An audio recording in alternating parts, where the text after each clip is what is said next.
In weightlifting, the oft referred to double knee bend describes a biomechanical phenomenon in which the knee joint flexes in the sagittal plane during the transition between the first and second pulls.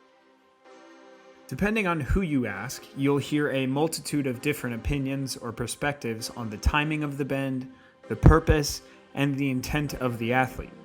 But what people often conflate as a technical cue or conscious decision is merely just a consequence of sound movement.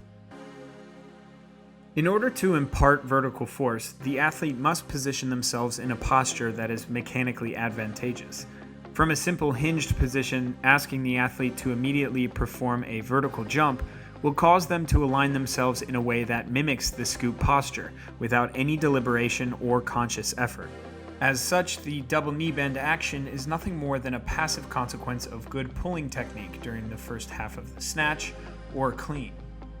On the surface, the visual style between these lifters appear very different, but barring some regional differences in cueing and intent in the pulls, the result is the same.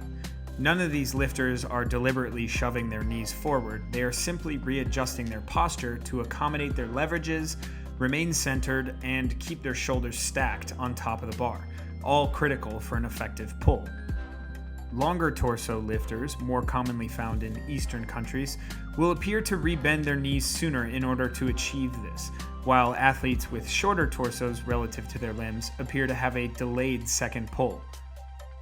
However, there is a caveat.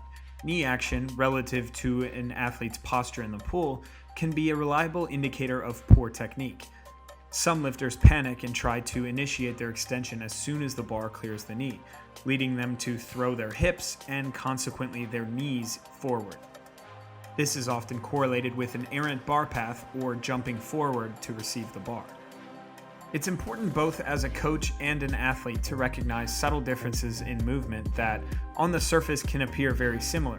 Observing knee action can be a good way of seeing how an athlete is thinking about their pull, but for the most part, the mythical double knee bend is simply a consequence of proper movement, not a deliberate effort.